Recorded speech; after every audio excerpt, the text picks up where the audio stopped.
Hey, Shalom, Shalom. It's the brother Abaya Buff from the DC Church, coming at you, giving all praise, glory, and honor to Yahweh Shema Shabbat Shema Kadash.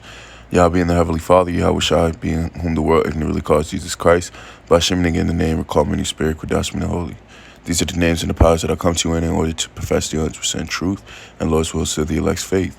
Shen Yikabaka, whatever cause according now by Aith. Many double honors to the elders and apostles of GMS in these times. And Shalom. Barakim, Labakar, Shiyah Allah. All right, peace and blessings be upon the elected nation of Israel. And to the man out there that's pushing this word in sincerity and truth, to you I say Shalom, Barakim, my thumb, peace and blessings be upon you. All right.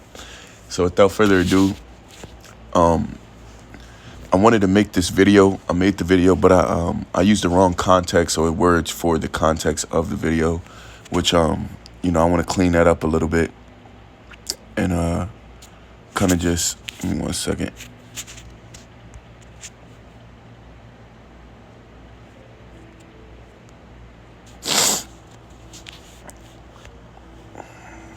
Kind of just want to clean that up a little bit and make this video to kind of expound and explain myself properly and portray the message that I wanted to portray properly. All right. Here we are. All right. So I want to read this word so that you have an understanding of, what it is that I'm trying to convey, and that you can identify the word so that you can place it properly within yourself. Now, the name of this video, Lord's will, is going to be called Your Confidence Has, Confidence, something to the extent of your confidence has to be built on spiritual stability, all right? Or something relative to that, it may change. But the fact of the matter and the point that I'm trying to make is that if you are basing your confidence in who you are off of things that are carnal, those things are going to then disappoint you later on in life, or whenever the time frame for those things to be taken away from you is, you're going to be disappointed, right? Now, what do I mean by that? I mean that what gives you charisma, what gives you your personality, what gives you your confidence, your self-assurance, all right? And I previously used the word pride, but that's not the word that really would convey what I'm talking about properly, to a certain crowd. Nonetheless, I want to stay away from using that word, so I'm going to continuously use confidence to insert for what I mean by self-assurance, okay? Because we understand that the word confidence literally means with faith, all right? But the context of which I am using it is to be placed with self-assurance, okay? Because a man has to have self-assurance in order for him to operate in this treacherous, demonic world, all right? If you don't know who you are, you're not going to know how to operate properly when it pertains to you facing specific spirits, demons, people, elements, whatever it is, So if you're not fully aware of who you are and accepting of who you are and your placement of the body of Yahweh Shema Shai, then you're not going to be able to, withstand against things that trials and tribulations that you may face in this world that are going to test your character. All right. Furthermore, men of this world, specifically the 2/3 of the nation of Israel, and the men of the other nations too, their faith and their confidence or self-assurance is fully reliant in things that are carnal, that are temporal. So that's why when the Heavenly Father has all hell break loose, all of their confidence and their faith is going to be gone, because they've put in their faith or self-assurance, all right, or their confidence in things that cannot last, all right? Now, the word confidence is a noun, right? Person, place, or thing. It says assurance or belief in goodwill. Veracity, it says of another, right? Confidence, or directly from Latin Tia. It says firmly trusting, bold. All right. To have full trust or reliance. All right. And you have to trust yourself. All right. And in some cases, you really do have to trust your spirit, that the spirit that the Heavenly Father has given you. And some of these scenarios that we encounter, not to say that we're neglectful of advice, which I would always advise a brother to always seek advice before doing something. But at the same token, the Heavenly Father gives us a spirit to where we know, okay, there's certain do's and don'ts. All right. It says reliance on one's own power. All right. And that's what I'm saying. There are times to where you're going to have to rely on your own power. All right. Because what the scriptures talk about how, I actually grabbed that real quick.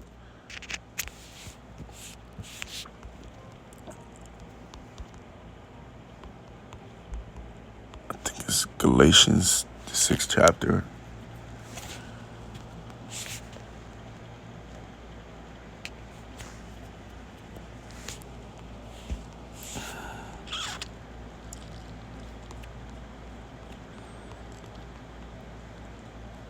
Yeah, there we go.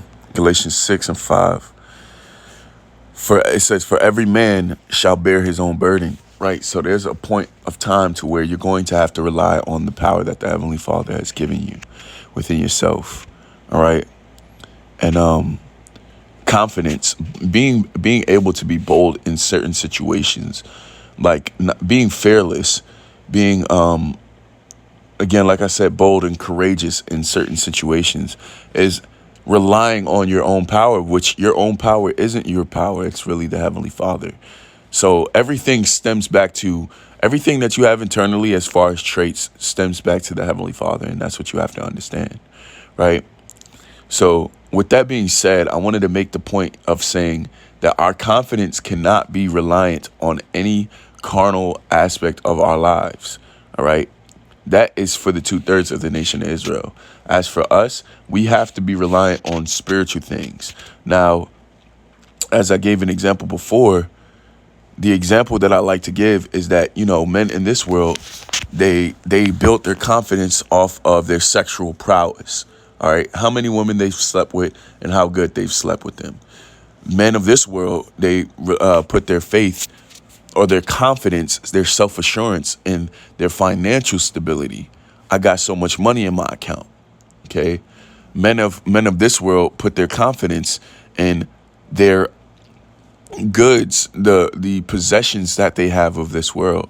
I have so many things. I have a house, car, clothes, what have you. And then men of this world also put trust and faith in their physical ability to be able to perform talented things such as basketball, sports, so on and so forth. Okay. And then the last thing would be men of this world put their confidence or their self-assurance in their intelligence. So what they're able to say or profess and what they know. All right. Those are 5 things that men of this world put their confidence in that in some cases, it will actually sometimes help them, but it's not stable. Okay. It's not a stable place to put your self-assurance because all of those things that I listed are apt to change. Okay.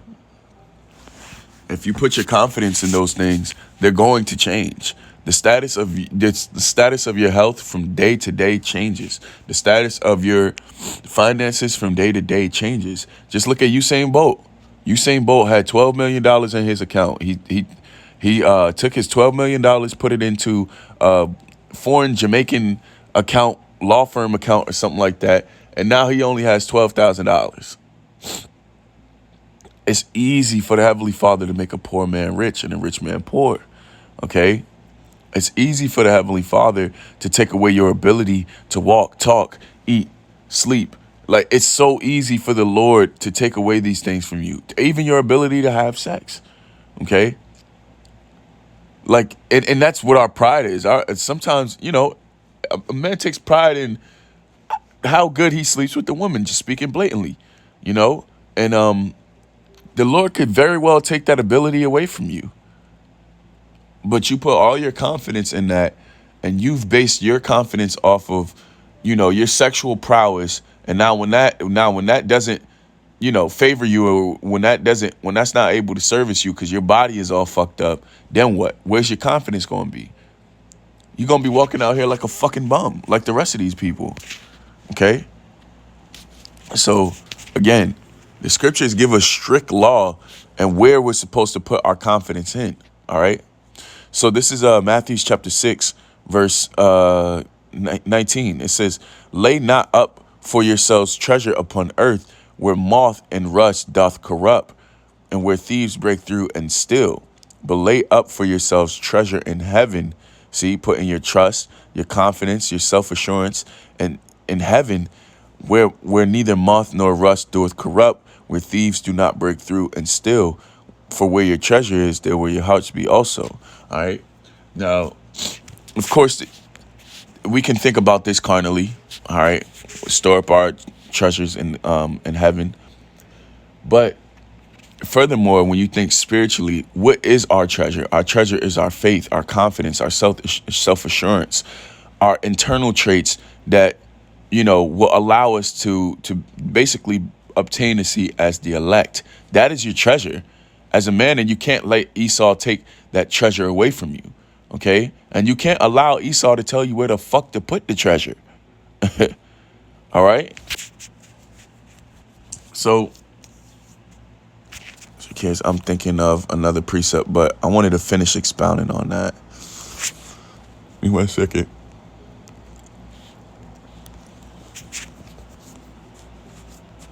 Oh, man. Yep. So, again, putting your treasure in the names of Yahweh Shema Shai, serving Yahweh Shema Shai, and fully relying on who you are in your spiritual performance. Who you are in this faith and your spiritual performance as being your confidence. Okay.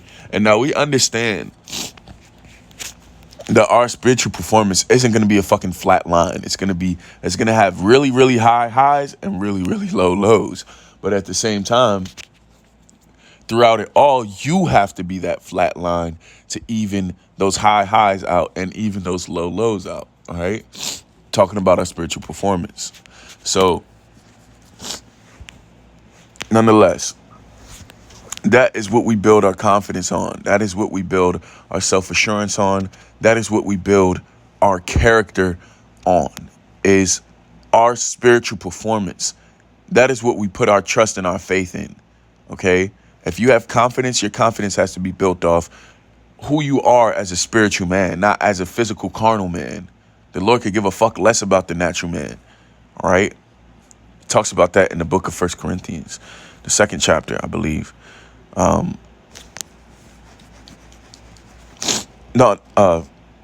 thinking of 1 Corinthians chapter 2, verse 9. Nonetheless, right? This is and this is a good point. I'm glad that I brought this out. This is 1 Peter chapter 5, verse 6. It says, humble yourselves, therefore, under the mighty hand of the Heavenly Father, that you may be exalted in due time. Now, I'm glad that I brought this precept out, because there's going to come a time of humiliation to all those that has put their trust and their faith in things that are carnal. There's going to come a time to where they understand, oh shit, I can't rely on this, because just because I'm able to shoot threes 200 days out the motherfucking year, don't necessarily mean it's going to be 201. You'll have that day to where you missing every single fucking shot. You're going to have that day to where you're not able to get to the paint. You're not able to bust the paint out. You're going to have that day to where you're not able to, sexually indulge a woman the way you want to sexually indulge her. All right? You ain't hit it right. As they would say in this world, there's going to come a day to where that humility is going to come to you, and you're going to realize, I can't put my faith and my self-assurance in my physical ability, because my physical ability is not going to be the same every single fucking day. All right? It doesn't matter how hard you train. Kobe still had a fucking bad day. Michael Jordan still had a bad day. It doesn't matter how hard you train. Now, it does matter about how much effort you put into your spirit. If you build it up, a very strong, confident spirit, and you put your reliance in that, that will never, ever, ever fail you. Ever. There's not a scenario to where that will fail you, that your confidence or your self-assurance is built off of your spiritual man.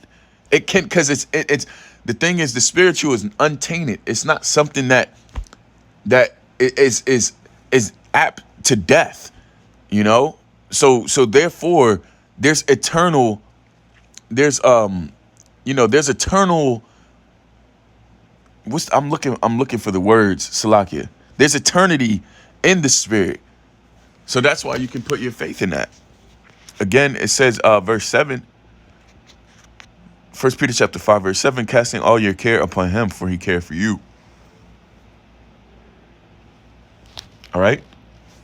So all of the emotions, the care, confidence, boldness, being courageous, all of that stems from the Heavenly Father. And again, cast your cares, which is relative to your treasure, upon the Heavenly Father. Now, again, like I said, this can be used in the way to where it's cast your anxiety or, the things that's holding you back to the Heavenly Father. But it can also be used in this reference to where we're utilizing it to say, these are the things that we care about. We care about Yahweh B'Shem Yahweh Shai. And this is where our confidence is breeded from. It's breeded from our spirit and our trust and belief in Yahweh B'Shem Yahweh Shai. All right. So again, the main point that I wanted to convey is that trust in the Lord and base your confidence and your self-assurance on things that are of the spirit and not that are carnal. All right, because the carnal is apt to change. So with that, I give all praise, glory, and honor to Yahweh B'Shem Yahweh Shai, B'Shem Kokadash. I pray that you will edify through this epistle. Shandi Kabago, whatever cops, coming up by Aith, Shalom, Barakam, Leprechaun, Shia Shala. Until next time, I'll keep my say Shalom.